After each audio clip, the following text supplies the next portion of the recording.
रहे थे। दिल्ली की सड़कों पर तेज बारिश हो रही थी। उसी बारिश में भीगता हुआ एक लड़का धीरे धीरे कॉलेज की ओर बढ़ रहा था। उसके कपड़े साधारण थे, शर्ट पुरानी थी और जूते भी पानी से पूरी तरह भीग चुके थे, लेकिन उसके चेहरे पर एक अजीब सा आत्मविश्वास था। उस लड़के का नाम था आरव। कॉलेज के गेट पर पहुंचते ही गार्ड उसे देखकर हल्की हंसी के साथ बोला, लो, आ गया हमारा गरीब हीरो, आज भी वही पुरानी शर्ट पहनकर। आरव ने कुछ नहीं कहा। उसने चुपचाप गेट खोला और अंदर चला गया, जैसे इन बातों का उस पर कोई असर ही नहीं होता। जैसे ही वो बारिश से बचने के लिए बिल्डिंग के अंदर आया, कुछ अमीर स्टूडेंट्स उसके पास आ गए।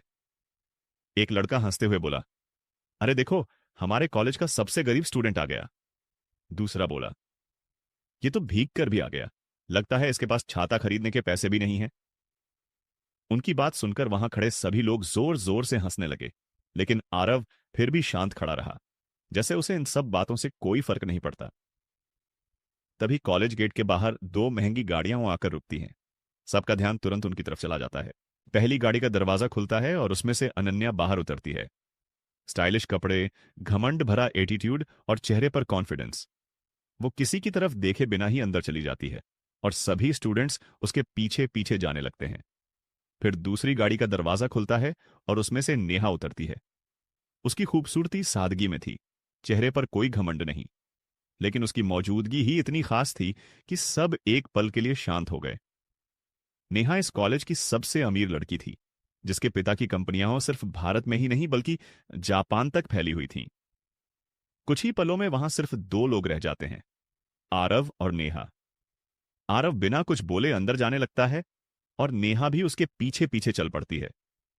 एक पल के लिए दोनों की नजरें मिलती हैं, लेकिन फिर दोनों बिना कुछ कहे आगे बढ़ जाते हैं। कॉरिडोर में पहुंचते ही आरव की नजर अनन्या पर पड़ती है। वो उसे दिल से पसंद करता था, लेकिन अनन्या ने कभी उसे महत्व नहीं दिया। जैसे ही अनन्या की नजर आरव पर पड़ती है, वो हंसते हुए कहती है, देखो, दुनिया का सबसे बड़ा गरीब आ गया। उसकी बात सुनकर सभी फिर से हंसने लगते हैं।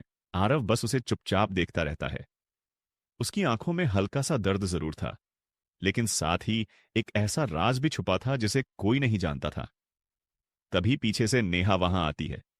जैसे ही वो आती है, पूरा माहौल शांत हो जाता है। सब उसे सम्मान से देखने लगते हैं। नेहा एक पल के लिए आरव की तरफ देखती है, जैसे वो उसे समझने की कोशिश कर रही हो। उसी समय क्लास शुरू होने की घंटी बजती है और सभी अपने अपने क्लास की तरफ जाने लगते हैं। आरव भी चुपचाप अपनी क्लास की तरफ बढ़ जाता है।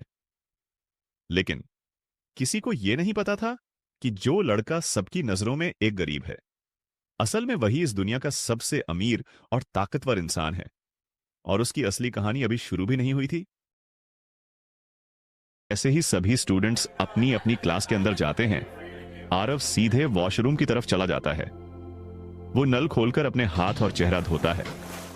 बारिश का पानी धीरे धीरे उसके चेहरे से हट जाता है। फिर वो शीशे में खुद को देखता है और हल्की सी मुस्कान उसके होंठों पर आ जाती है। धीरे से हंसते हुए वो खुद से कहता है, जिस दिन इन सबको मेरी असलियत पता चलेगी, उस दिन इन सबके चेहरे देखने लायक होंगे। 2 मिनट बाद आरव वॉशरूम से बाहर निकलता है और अपनी क्लास की तरफ बढ़ जाता है।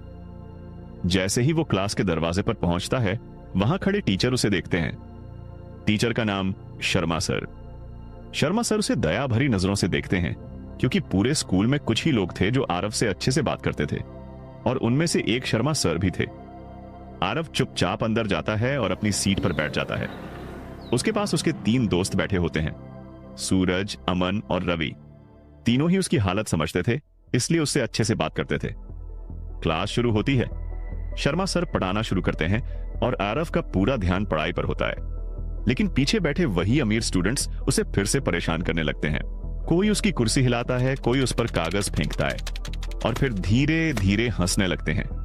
उनकी हंसी की आवाज पूरे क्लास में गूंजने लगती है। तभी ये आवाज नेहा तक भी पहुंचती है। नेहा गुस्से में अपनी पेन जोर से डेस्क पर मारती है। थक। पूरी क्लास एकदम शांत हो जाती है। पीछे बैठे वो स्टूडेंट्स डर जाते हैं और तुरंत चुप हो जाते हैं। आरव एक पल के लिए नेहा की तरफ देखता है, लेकिन नेहा बिना कुछ बोले फिर से अपनी किताब में ध्यान देने लगती है। कुछ ही देर में क्लास खत्म हो जाती है। जैसे ही छुट्टी होती है सभी स्टूडेंट्स हंसते बोलते कैंटीन की तरफ जाने लगते हैं, लेकिन आरव हमेशा की तरह अकेला ही गेट की तरफ बढ़ जाता है। जैसे ही वो कॉलेज गेट के पास पहुंचता है, पीछे से आवाज आती है, आरव। वो मुड़कर देखता है, शर्मा सर उसके पास आ रहे होते हैं। शर्मा सर उसके पास आकर कहते हैं, बेटा तुम पढ़ाई में बहुत अच्छे हो, बस ऐसे ही मेहनत करते रहो, एक दिन तुम इतने बड़े इंसान बनोगे कि ये लोग तुम्हारा मजाक उड़ाना भूल जाएंगे। ये बात सुनकर आरव के चेहरे पर हल्की सी खुशी आ जाती है, क्योंकि कोई तो था जो उसे समझता था। आरव मुस्कुराकर कहता है, थैंक यू सर, मैं आपकी ये बात हमेशा याद रखूंगा। इसके बाद वो धीरे धीरे वहां से आगे बढ़ जाता है, लेकिन जैसे ही वो थोड़ा दूर पहुंचता है, अचानक वहां एक नहीं बल्कि 50 काली लग्जरी कारों का काफिला आकर रुकता है। दरवाजा खुलता है, आरव बिना किसी हिचकिचाहट के एक कार में बैठ जाता है। अंदर उसकी सेक्रेटरी बैठी होती है, नताशा। नताशा प्रोफेशनल अंदाज में कहती है, सर, जिन स्टूडेंट्स ने आज आपको परेशान किया, उनके पिताओं के सारे शेयर्स हमने खरीद लिए हैं। अब वो सभी कंपनियां आधिकारिक रूप से आपकी हो चुकी हैं। आरव हल्की सी मुस्कान के साथ खिड़की से बाहर देखता है। गुड, खेल अब शुरू होगा।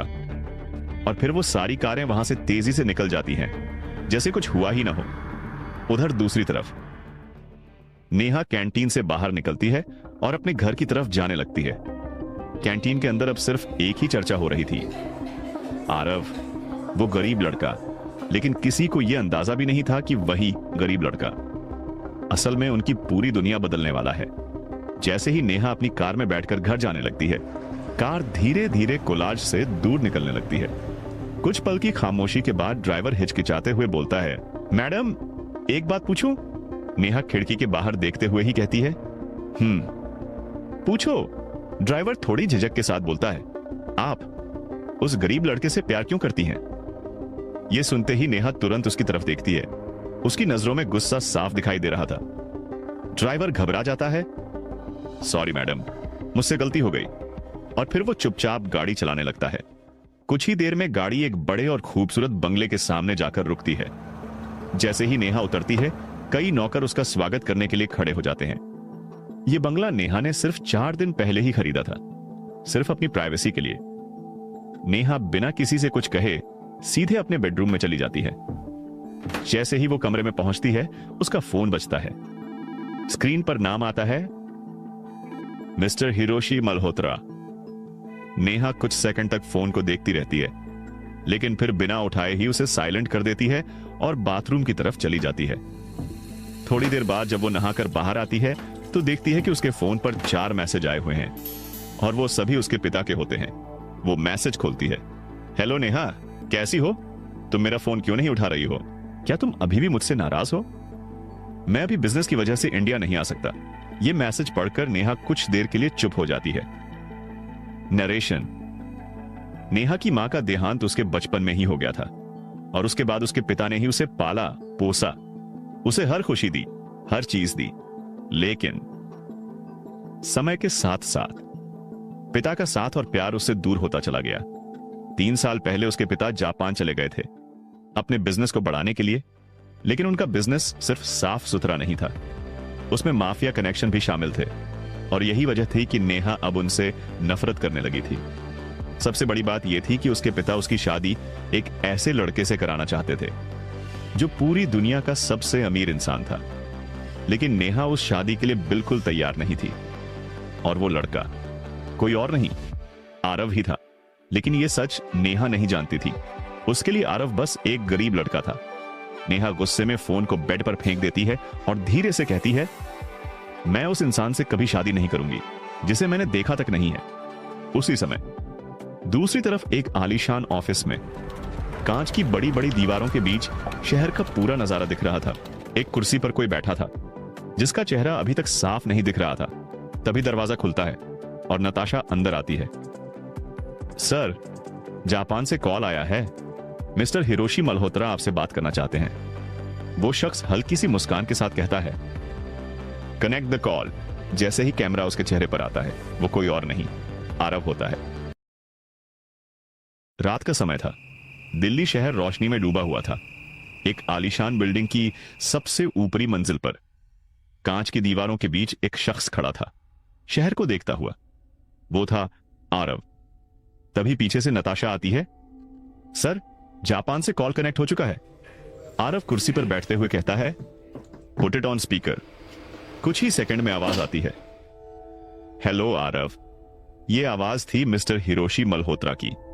आरव हल्की मुस्कान के साथ बोलता है, हेलो मिस्टर मल्होत्रा, लगता है आप जल्दी में हैं। हिरोशी गंभीर आवाज में कहते हैं। सीधे मुद्दे पर आते हैं। तुम्हें पता है मैं क्या चाहता हूं? आरव शांत आवाज में जवाब देता है, और आपको यह भी पता है कि जो मैं चाहता हूं वो लेकर ही रहता हूं। दोनों तरफ कुछ पल के लिए सन्नाटा छा जाता है। फिर हिरोशी कहते हैं, तो फिर देखते हैं ये खेल कौन जीतता है। कॉल कट हो जाता है। आरव खिड़की से बाहर देखते हुए धीरे से कहता है, गेम शुरू हो चुका है। अगली सुबह कॉलेज का माहौल पहले जैसा ही था, हंसी, शोर और दिखावा। आरव आज भी उसी साधारण कपड़ों में कॉलेज के अंदर आता है, लेकिन आज उसकी आंखों में एक अलग ही ठंडापन था। जैसे ही वो अंदर आता है, कुछ स्टूडेंट्स फिर से उसका मजाक उड़ाने लगते हैं। लो आ गया हमारा गरीब राजा। भाई, इसके कपड़े तो शायद परमानेंट हो गए हैं। सब हंसने लगते हैं। इस बार आरव रुकता है, धीरे से उनकी तरफ देखता है और शांत आवाज में कहता है, हंस लो, क्योंकि बहुत जल्द तुम्हारे पास हंसने की वजह नहीं बचेगी। उसकी आंखों में कुछ ऐसा था कि कुछ सेकंड के लिए सब चुप हो जाते हैं, लेकिन फिर वो लोग इसे मजाक समझकर हंस देते हैं। आरव बिना कुछ बोले आगे बढ़ जाता है। क्लास खत्म होती है और सभी स्टूडेंट्स कैंटीन की तरफ जाने लगते हैं। इस बार आरव भी कैंटीन की तरफ बढ़ता है। जैसे ही वो अंदर आता है, उसकी नजर नेहा पर पड़ती है, और उसी पल नेहा की नजर भी उस पर टिक जाती है। कुछ सेकंड के लिए दोनों बस एक दूसरे को देखते रहते हैं। ना कोई कुछ बोलता है, ना कोई नजर हटाता है, जैसे दोनों के बीच कुछ अनकहा चल रहा हो। तभी नेहा की दोस्त रिया उसे हल्का सा धक्का देते हुए बोलती है, नेहा, तुम उसे इतनी ध्यान से क्यों देख रही हो? नेहा थोड़ा संभलते हुए नजरें हटा लेती है। कुछ नहीं, बस ऐसे ही। रिया मुस्कुराते हुए कहती है, अच्छा, ऐसे ही। उसी समय टिंग, कॉलेज ग्रुप में एक मैसेज आता है। अनाउंसमेंट, 5 दिन बाद हमारे कॉलेज के 13 साल पूरे होने वाले हैं। इस मौके पर एक ग्रैंड सेलिब्रेशन रखा जाएगा। पूरा कैंटीन उस खबर से गूंज उठता है। वाओ पार्टी, डीजे नाइट, इस बार तो मजा आएगा। नेहा भी अपने फोन पर वो मैसेज देखती है, लेकिन उसके चेहरे पर कोई खास रिएक्शन नहीं आता। उधर आरव भी मैसेज देखता है और बिना किसी इंटरेस्ट के फोन रख देता है, जैसे ये सब उसके लिए मायने ही नहीं रखता। आरव अपना खाना लेकर कैंटीन के एक कोने की सीट ढूंढता है, जहां कोई उसे नोटिस ना कर सके। वो चुपचाप जाकर बैठ जाता है, लेकिन दूर बैठी नेहा की नजर बार बार उसी पर जा रही थी, जैसे वो उसे समझना चाहती हो। तभी अचानक कैंटीन में हलचल मच जाती है। Breaking news, breaking news! किसी के फोन से तेज आवाज आती है। सब लोग ध्यान देने लगते हैं। दिल्ली के बड़े बिजनेसमैन राहुल के पिता की कंपनी को किसी अननोन इन्वेस्टर ने टेक ओवर कर लिया है। पूरा कैंटीन शॉक्ड। राहुल घबराकर खड़ा हो जाता है। ये कैसे हो सकता है? उसके दोस्त भी पैनिक में आ जाते हैं। भाई, ये तो बहुत बड़ी बात हो गई। उधर आरव चुपचाप बैठा हुआ था। उसके चेहरे पर हल्की सी मुस्कान आ जाती है, जैसे उसे सब पहले से पता हो। कैंटीन के बाहर आरव अकेला खड़ा था। तभी धीरे धीरे एक काली कार उसके पास आकर रुकती है। कोई नोटिस नहीं करता। दरवाजा खुलता है। अंदर बैठी होती है नताशा। वो धीरे से कहती है, सर, पहला कदम पूरा हो गया। उनके सारे शेयर्स अब हमारे कंट्रोल में है। आरव हल्की आवाज में कहता है, गुड। फिर वो कार में बैठ जाता है। कार धीरे धीरे वहां से निकल जाती है, जैसे कुछ हुआ ही ना हो। उधर नेहा कैंटीन से बाहर आती है। उसके दिमाग में सिर्फ एक ही बात चल रही थी, आरव। वो धीरे से खुद से बोलती है, तुम आखिर हो कौन? जैसे ही आरव कार में बैठता है, गाड़ियों का काफिला तेजी से शहर की सड़कों को पार करता हुआ सीधे एक विशाल और आलीशान बिल्डिंग के सामने जाकर रुकता है। वो बिल्डिंग कोई आम कंपनी नहीं थी।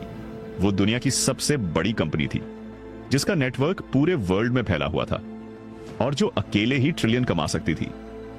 जैसे ही आरव कार से उतरता है, वो अपना चेहरा हल्के से छुपा लेता है ताकि कोई भी उसे पहचान ना सके।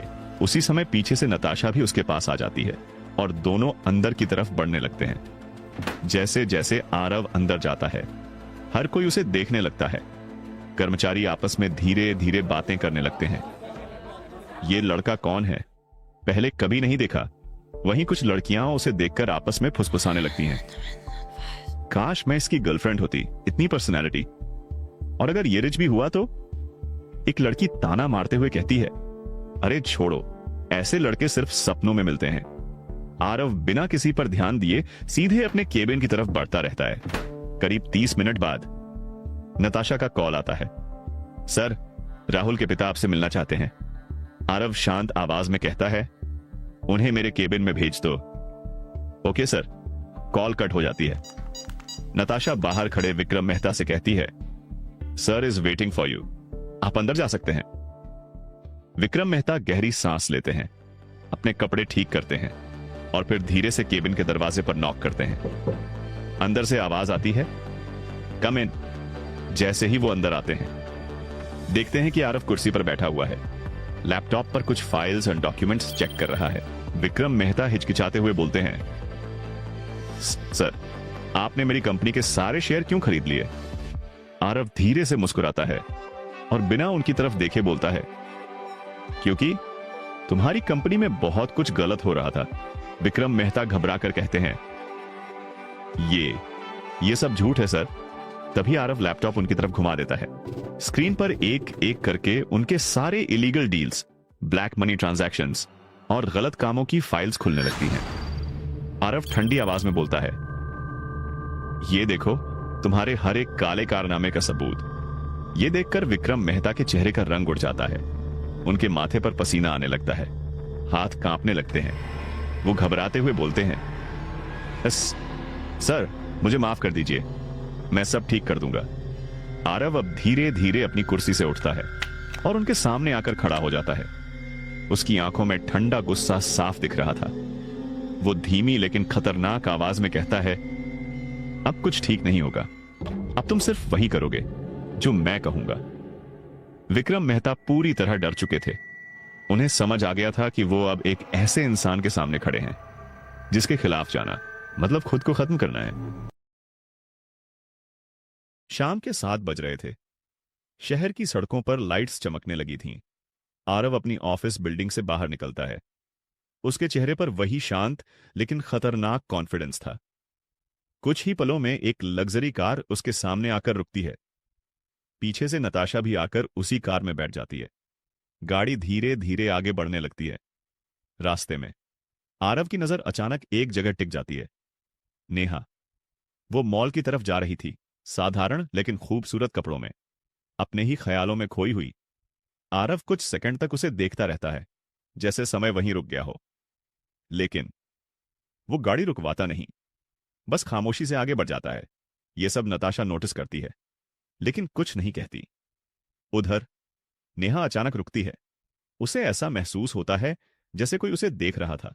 वो पीछे मुड़कर देखती है, लेकिन वहां कोई नहीं होता। वो हल्का सा कंफ्यूज होकर अंदर मॉल में चली जाती है।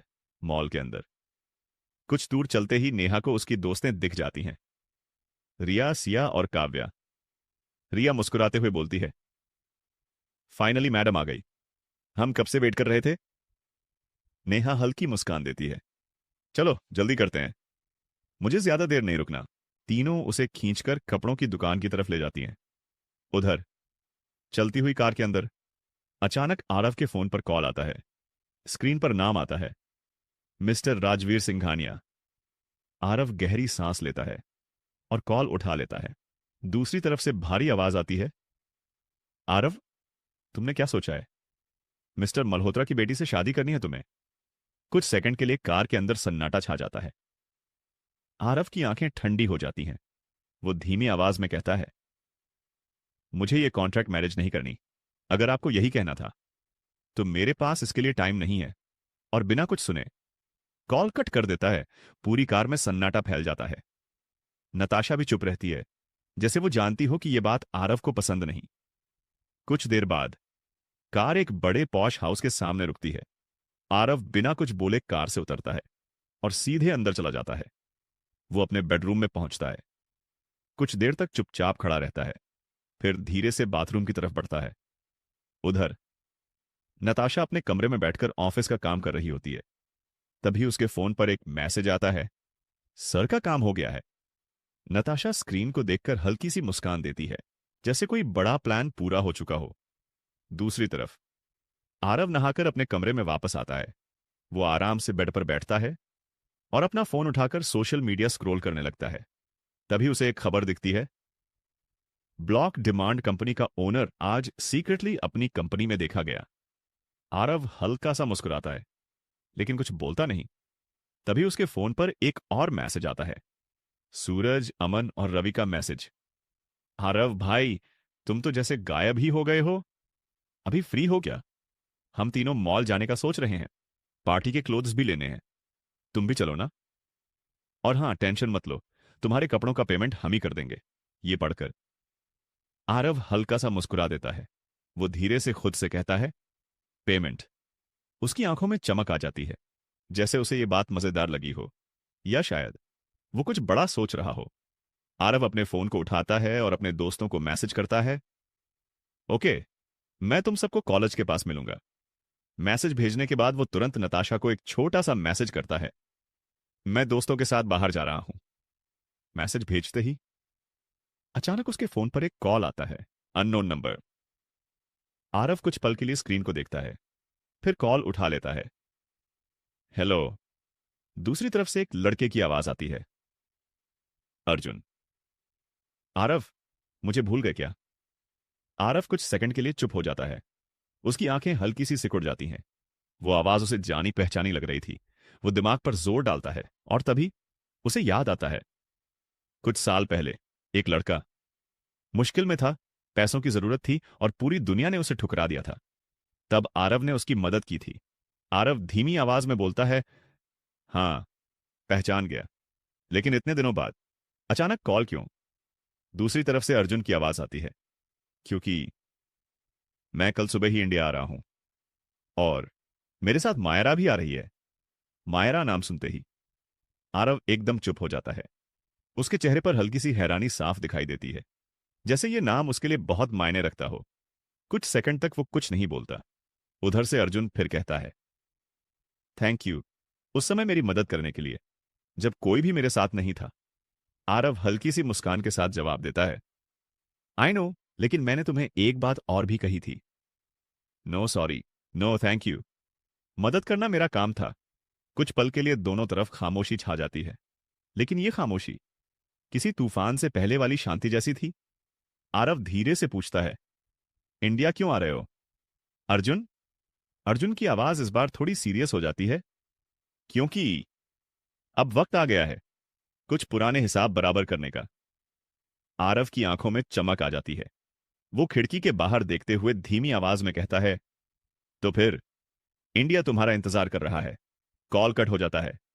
आरव कुछ सेकंड तक फोन को देखता रहता है, फिर धीरे से मुस्कुराता है। गेम इंटरेस्टिंग होता जा रहा है। एक तरफ आरव का छुपा हुआ सच, दूसरी तरफ पुराने रिश्तों की वापसी, और अब एक नया खिलाड़ी इस खेल में एंट्री लेने वाला था।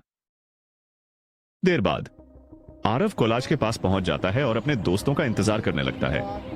थोड़ी ही देर में सूरज, अमन और रवि भी वहां आ जाते हैं। सूरज हंसते हुए बोलता है, भाई आज तो तुझे हीरो बना देंगे। चारों मिलकर एक टैक्सी पकड़ते हैं और सीधे ब्लू हार्ट मॉल की तरफ निकल जाते हैं। कुछ ही देर में वो मॉल के सामने खड़े होते हैं। जैसे ही आरव उस मॉल को देखता है, वो हल्का सा हैरान हो जाता है, क्योंकि कुछ देर पहले ही नेहा भी इसी मॉल के अंदर गई थी। चारों जैसे ही गेट के पास पहुंचते हैं, तभी गेटकीपर उन्हें रोक देता है। रुको, यहां एंट्री सबके लिए नहीं है। वो तिरछी नजर से आरव को देखते हुए बोलता है, गरीबों के लिए यह जगह नहीं है। यह सुनकर चारों थोड़ा ऑकवर्ड हो जाते हैं। उसी समय अंदर से नेहा की नजर उन पर पड़ती है। वो तुरंत उनकी तरफ चल पड़ती है। नेहा को देखते ही गेटकीपर तुरंत साइड हो जाता है। Sorry ma'am. नेहा बिना कुछ कहे आरव और उसके दोस्तों को अंदर ले आती है। फिर वो हल्के से पूछती है, तुम लोग यहां? अमन जवाब देता है, वो पार्टी के लिए कपड़े लेने आए हैं। रवि हंसते हुए कहता है, और खासकर हमारे भाई आरव के लिए। ये सुनकर नेहा मन ही मन मुस्कुरा देती है, लेकिन बाहर से कुछ नहीं बोलती। कुछ देर बाद नेहा उन्हें कपड़ों के सेक्शन में ले जाती है। चारों तरफ महंगे और स्टाइलिश कपड़े लगे हुए थे। सूरज, अमन और रवि अपने अपने लिए कपड़े चुनने लगते हैं, लेकिन नेहा खुद आरव के लिए कपड़े सिलेक्ट करने लगती है। वो ध्यान से एक एक ड्रेस देखती है और आखिर में एक dark blue designer coat pant चुनती है। कुछ देर बाद सभी अपने अपने कपड़े लेकर चेंजिंग रूम में चले जाते हैं। कुछ मिनट बाद सब एक एक करके बाहर आते हैं। नेहा मुस्कुराते हुए कहती है, गुड, तुम सब पर ये कपड़े अच्छे लग रहे हैं। तभी आरव चेंजिंग रूम से बाहर आता है, डार्क ब्लू कोट पैंट में। उसकी पर्सनैलिटी पूरी तरह बदल चुकी थी। वो इतना हैंडसम लग रहा था कि नेहा कुछ पल के लिए बस उसे देखती रह जाती है। उसकी आंखें जैसे हट ही नहीं रही थीं। फिर अचानक वो खुद को संभालती है और नजरें इधर उधर करने लगती है। उसी समय मॉल के बाहर दो काली ओमनी वैन्स आकर रुकती हैं। उनमें से कई हथियारबंद गुंडे बाहर निकलते हैं। वो गेटकीपर को बेहोश कर देते हैं और तेजी से मॉल के अंदर घुस जाते हैं। कुछ ही सेकंड में धड़ाम धड़ाम गोलियों की आवाज पूरे मॉल में गूंजने लगती है। लोग चीखने लगते हैं और इधर उधर भागने लगते हैं। कुछ गुंडे मेन गेट और बैक गेट पर खड़े हो जाते हैं ताकि कोई बाहर ना जा सके। अंदर यह आवाज सुनते ही नेहा और आरव दोनों अलर्ट हो जाते हैं। दोनों एक दूसरे की तरफ देखते हैं, फिर तुरंत अपने अपने फोन निकालते हैं। आरव नताशा को मैसेज करता है, location blue heart mall, emergency.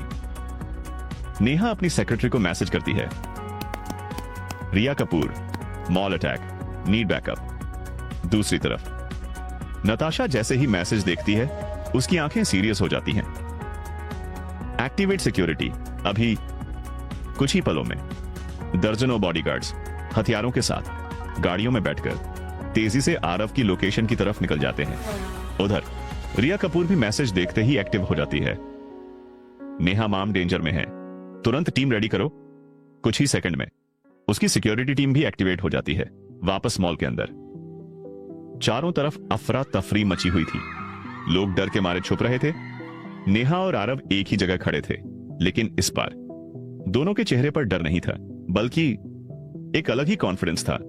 गोलियों की आवाज गूंजते ही आरव और नेहा तुरंत पास की एक टेबल के नीचे छुप जाते हैं और जल्दी से अपने दोस्तों सूरज, अमन और रवि को भी वहीं बुला लेते हैं। चारों तरफ अफरा तफरी मची हुई थी। नेहा धीरे से कहती है, मेरे पीछे आओ, यहां एक हिडन रूम है। सब बिना सवाल किए उसके पीछे चल पड़ते हैं। टेबल के नीचे से एक सीक्रेट रास्ता खुलता है और नेहा तीनों दोस्तों को उस हिडन रूम के अंदर सेव कर देती है। अब बाहर सिर्फ आरव और नेहा बचे थे। नेहा धीरे से पूछती है, कभी गन चलाई है?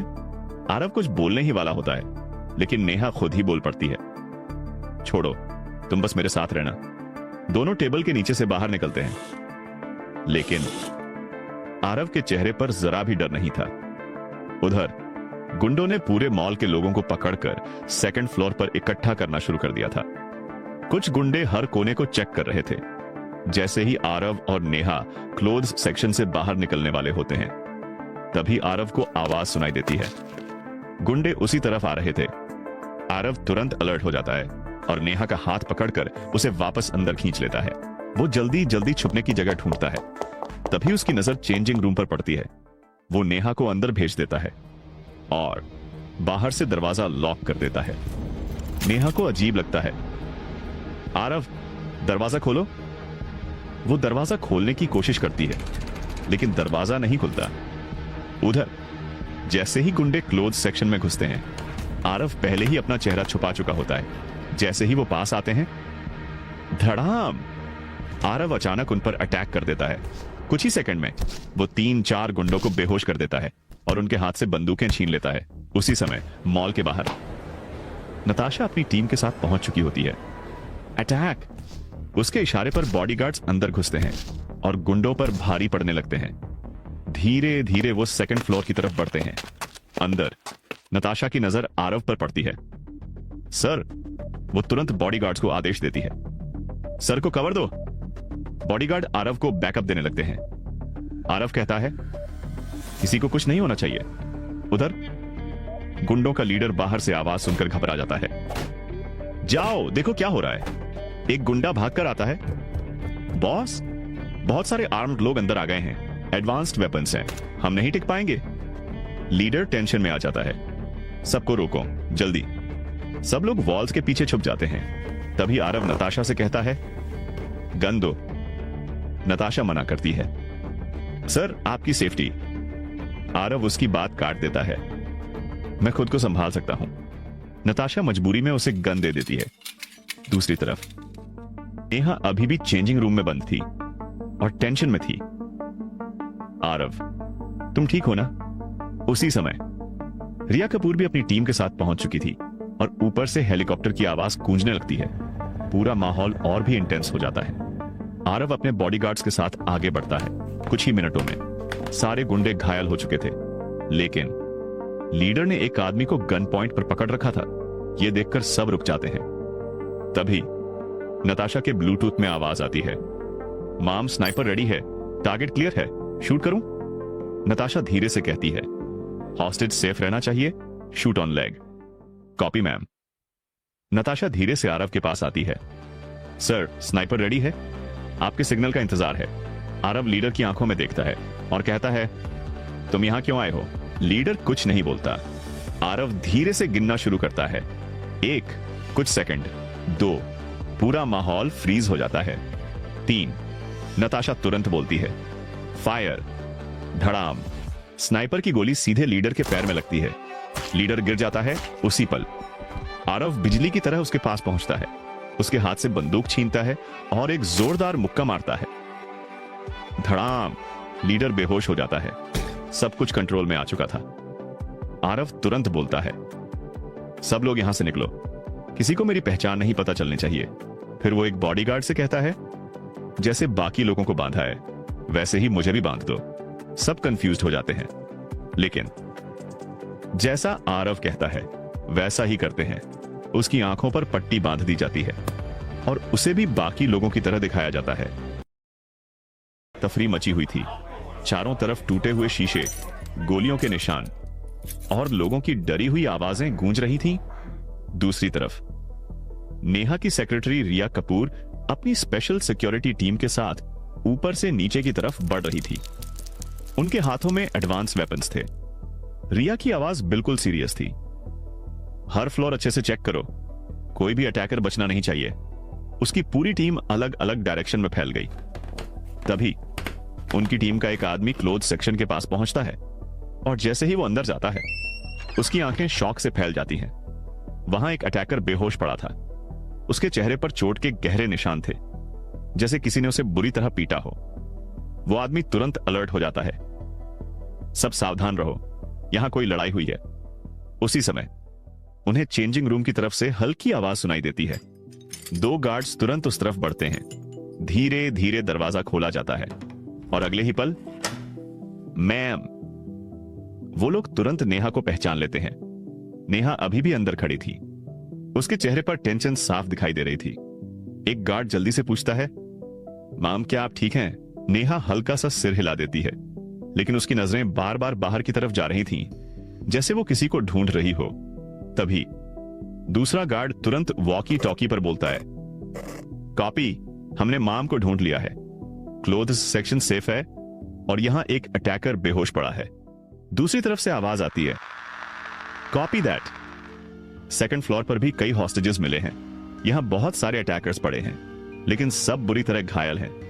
यह सुनकर सभी गार्ड्स कुछ सेकंड के लिए साइलेंट हो जाते हैं, क्योंकि इतने डेंजरस अटैकर्स को इस हालत में पहुंचाना आसान नहीं था। कुछ देर बाद रिया कपूर खुद वहां पहुंचती है। नेहा को सेफ देखकर वो राहत की सांस लेती है। थैंक गॉड, आप सेफ हैं। फिर वो आसपास पड़े अटैकर्स को देखती है और उसकी आंखों में भी कंफ्यूजन आ जाता है। ये सब किया किसने? धीरे धीरे सभी लोग सेकंड फ्लोर पर पहुंचने लगते हैं। हॉस्टेजेस के हाथों की रस्सियां खोली जा रही थीं। कुछ लोग रो रहे थे, कुछ अभी भी शॉक में थे। मॉल के बाहर पुलिस, मीडिया, न्यूज रिपोर्टर्स सब पहुंच चुके थे। पूरा एरिया फ्लैशिंग लाइट्स से भर चुका था। दूसरी तरफ आरव के बॉडीगार्ड्स तब तक वहां से जा चुके थे जैसे वो कभी वहां थे ही नहीं। नेहा धीरे धीरे चारों तरफ देख रही थी। उसके दिमाग में बार बार वही सवाल घूम रहा था, आखिर उन अटैकर्स को इतनी बुरी तरह किसने हराया। तभी उसकी नजर दूर खड़े आरव पर पड़ती है। आरव बिल्कुल शांत खड़ा था। उसके कपड़े थोड़े गंदे थे, लेकिन उसके चेहरे पर ना डर था ना घबराहट, बस वही खामोश एक्सप्रेशन। और यही चीज नेहा को सबसे ज्यादा अजीब लग रही थी। मॉल के अंदर अब धीरे धीरे माहौल शांत होने लगा था। अटैक खत्म हो चुका था, लेकिन लोगों के चेहरों पर डर अभी भी साफ दिखाई दे रहा था।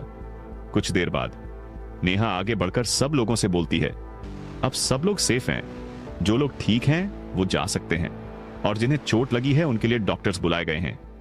उसकी आवाज काम थी, लेकिन अंदर ही अंदर वो अभी भी परेशान थी। कुछ ही मिनटों बाद कई doctors, nurses, emergency teams mall के अंदर पहुंच जाते हैं। धीरे धीरे सभी हॉस्टेजेस को नीचे लाया जाने लगता है। डॉक्टर्स सबको चेक करने लगते हैं। कुछ लोगों के हाथों पर चोट थी, कुछ लोग अभी भी शॉक में थे। पूरा मॉल इमरजेंसी जोन बन चुका था। दूसरी तरफ यह खबर सीधे जापान तक पहुंच चुकी थी। हिरोशी मल्होत्रा यानी नेहा के पिता अपने ऑफिस में बैठे थे, लेकिन जैसे ही उन्हें अटैक की खबर मिली, उनके चेहरे का रंग उड़ गया। उन्होंने तुरंत नेहा को कॉल लगाया। उधर नेहा का फोन बार बार बज रहा था। उसने फोन निकाला और स्क्रीन पर नाम देखकर कुछ सेकंड चुप रही। डैड? लेकिन उसने कॉल रिसीव नहीं किया और फोन वापस बंद कर दिया। उसकी आंखों में हल्की नाराजगी साफ दिखाई दे रही थी। कुछ देर बाद नेहा खुद आरव के पास आकर बैठती है। लड़ाई के दौरान आरव की हथेली पर हल्की चोट लग गई थी। नेहा बिना कुछ बोले उसके हाथ पर पट्टी करने लगती है। आरव उसे चुपचाप देख रहा था। दोनों कुछ नहीं बोल रहे थे, लेकिन उस साइलेंस में भी एक अलग फीलिंग थी। तभी दूसरी तरफ हिरोशी मल्होत्रा इस बार आरव को कॉल लगाते हैं, लेकिन आरव नहीं, नटाशा उठाती है। उसकी आवाज बिल्कुल प्रोफेशनल थी। हेलो? दूसरी तरफ से तुरंत आवाज आती है। मैं सीधे पॉइंट पर आता हूं। क्या मेरी आरव से बात हो सकती है? नटाशा शांत आवाज में बोलती है। सॉरी सर, अभी सर बिजी हैं। अगर कोई इंपॉर्टेंट बात है तो आप मुझे बता सकते हैं, मैं सर तक मैसेज पहुंचा दूंगी। कुछ सेकंड साइलेंस रहता है, फिर हिरोशी की भारी आवाज आती है। मुझे अपनी बेटी की सेफ्टी के लिए ट्रेंड लोग चाहिए। नटाशा की आंखें हल्की सिकुड़ जाती हैं। लेकिन क्यों? दूसरी तरफ से जवाब आता है, क्योंकि वो एक तरह से बॉस की फियांसे है। यह सुनकर नटाशा कुछ सेकंड के लिए साइलेंट हो जाती है, फिर धीरे से बोलती है, ओके सर, लेकिन उसके पूरा बोलने से पहले ही कॉल कट जाता है। नटाशा तुरंत आरव को पूरा मैसेज भेज देती है। उधर आरव अपना बैंडेज्ड हाथ देख रहा था। फिर उसकी नजर धीरे धीरे नेहा पर जाती है और उसके चेहरे पर एक हल्की मिस्टीरियस स्माइल आ जाती है। जिस लड़के को सब कमजोर समझते थे, क्या वही इस पूरे अटैक के पीछे का हिडन हीरो था? जिस लड़की को अपनी शादी के बारे में कुछ भी पता नहीं था, क्या वो धीरे धीरे उसी इंसान के करीब आ रही थी? मॉल के अंदर अब पूरी तरह शांति फैल चुकी थी। धीरे धीरे इमरजेंसी टीम्स भी बाहर जा चुकी थीं। तभी नेहा आरव और बाकी सबको लेकर फिर से क्लोथ सेक्शन की तरफ जाती है। वहां पहुंचकर वो एक दीवार के पास रुकती है और सीक्रेटली हिडन बटन दबाती है। क्लिक। दीवार धीरे धीरे खुलने लगती है और अंदर वही सीक्रेट रूम दिखाई देता है। अंदर छुपे हुए लोग तुरंत घबराकर बाहर देखने लगते हैं। जैसे ही उनकी नजर नेहा पर पड़ती है, सब राहत की सांस लेते हैं। एक लड़का जल्दी से पूछता है, बाहर सब ठीक हुआ क्या? नेहा हल्का सा मुस्कुराकर बोलती है, हां, अब सब सेफ है, तुम सब बाहर आ सकते हो। यह सुनते ही धीरे धीरे सब लोग बाहर आने लगते हैं। दूसरी तरफ आरव और उसके दोस्तों ने भी अपने क्लोथ्स डिसाइड कर लिए थे, लेकिन लड़ाई के दौरान उसके कपड़े खराब हो चुके थे, इसलिए उसके लिए एक और ड्रेस लेना पड़ा। कुछ देर बाद सारा पेमेंट क्लियर हो जाता है और धीरे धीरे पूरा मॉल खाली होने लगता है। अब वहां सिर्फ आरव और उसके दोस्त नेहा, रिया कपूर, कुछ बॉडीगार्ड्स ही बचे थे। रात के लगभग 7 बज चुके थे। मॉल के बाहर पुलिस अभी भी मौजूद थी, लेकिन बॉडीगार्ड्स ने सिचुएशन पूरी तरह संभाल ली थी। कुछ देर बाद सब लोग अपने अपने घर की तरफ जाने लगते हैं। नेहा के लिए पहले से लग्जरी कार आ चुकी थी। वो जाने से पहले एक बार पीछे मुड़कर आरव को देखती है, लेकिन कुछ बोलती नहीं। और कार में बैठकर चली जाती है। दूसरी तरफ आरव भी अपने दोस्तों को बाय बोलता है और फिर टैक्सी लेकर अपने घर की तरफ निकल जाता है। टैक्सी के अंदर बैठकर वो अपना फोन चेक करता है। उसके फोन पर 3 मैसेजेस आए हुए थे। नटाशा, राजवीर सिंघनिया, हिरोशी मल्होत्रा। आरव बस नटाशा का मैसेज खोलता है, बाकी दोनों मैसेजेस को बिना पढ़े साइड में छोड़ देता है। आज की सारी घटनाओं की वजह से उसका सिर भी दर्द कर रहा था। वो टैक्सी की विंडो से बाहर शहर की लाइट्स को चुपचाप देखता रहता है। करीब 30 मिनट बाद टैक्सी एक बहुत बड़े बंगलो के सामने जाकर रुकती है। पूरा एरिया बेहद लग्जरी था और सामने खड़ा वो बंगलो लगभग 800 करोड़ का था। टैक्सी ड्राइवर कुछ सेकंड तक बंगलो को देखता रह जाता है। उसे यकीन ही नहीं होता कि एक साधारण दिखने वाला लड़का इतने बड़े बंगलो में रहता होगा। आरव क्वाइटली उसे पैसे देता है और बिना कुछ बोले अंदर चला जाता है। अंदर पूरा हॉल शांत था। आरव जाकर सीधे सोफा पर बैठ जाता है। तभी नटाशा वहां आ जाती है। उसके चेहरे पर सीरियस एक्सप्रेशन था। आरव उसकी तरफ देखते हुए पूछता है, क्या पता चला ये अटैक किसने करवाया था? नटाशा धीरे से बोलती है, सर, वो हमला आपके लिए नहीं था। यह सुनकर आरव की आंखें हल्की सिकुड़ जाती हैं। मतलब? नटाशा जवाब देती है, वो लोग किसी और को टारगेट कर रहे थे। उन्हें यह तक नहीं पता था कि आप भी मॉल में मौजूद होंगे। आरव कुछ सेकंड चुप रहता है, फिर धीरे से बोलता है, तो टारगेट कौन था? नटाशा सिर झुकाकर कहती है, सर, अभी तक यह क्लियर नहीं हो पाया। पूरा हॉल कुछ सेकंड के लिए शांत हो जाता है। फिर नटाशा धीरे से पूछती है, और हिरोशी मल्होत्रा का क्या करना है? आरव सोफा से उठते हुए हल्का मुस्कुराता है, उसे जो चाहिए दे दो, देखते हैं वो क्या कर लेगा। यह बोलकर वो अपने नए कपड़े उठाता है और धीरे धीरे अपने रूम की तरफ बढ़ने लगता है। आज संडे था, इसलिए आरव आज पूरे दिन बंगलो में ही था। सुबह का समय था। आरव बैल्कनी में खड़ा कॉफी पी रहा था। तभी उसके फोन पर एक मैसेज आता है, अर्जुन का। भाई, हम लोग आज 10 बजे तक इंडिया पहुंच जाएंगे। मैसेज पढ़कर आरव हल्का सा मुस्कुराता है, लेकिन हमेशा की तरह कोई एक्साइटमेंट शो नहीं करता। बस एक छोटा सा रिप्लाई भेजता है, ठीक है, और फोन साइड में रख देता है। कुछ देर बाद आरव नट साथ सिटी के सबसे फेमस 7 स्टार मॉल अब्बी की तरफ निकल जाता है, क्योंकि उसे अर्जुन, मायरा दोनों के लिए क्लोथ्स लेने थे। करीब 1 घंटे बाद उनकी कार मॉल के सामने जाकर रुकती है। पूरा मॉल लग्जरी लाइट से चमक रहा था। अंदर जाते ही आरव नटाशा से बोलता है, तुम मायरा के लिए अपनी साइज के क्लोथ्स सिलेक्ट कर लो, मैं अर्जुन का देख लेता हूं। नटाशा सिर हिलाकर बोलती है, ओके सर, और फीमेल सेक्शन की तरफ चली जाती है। उसी समय दूसरी तरफ नेहा भी वहीं शॉपिंग करने आई हुई थी। उसकी नजर अचानक नटाशा पर पड़ती है। वो कुछ सेकंड उसे ध्यान से देखती है, क्योंकि उसे ऐसा लगता है उसने इस लड़की को पहले कहीं देखा है, लेकिन उसे याद नहीं आता कहां। नटाशा भी कैजुअली क्लोज देख रही थी, लेकिन उसकी शार्प आईज ने नेहा को नोटिस कर लिया था। हालांकि उसने ऐसा दिखाया जैसे उसने देखा ही नहीं। कुछ देर तक दोनों अलग अलग ड्रेसेस देखती रहती हैं। फिर अचानक एक ब्लैक डिजाइनर ड्रेस दोनों की नजर में आता है।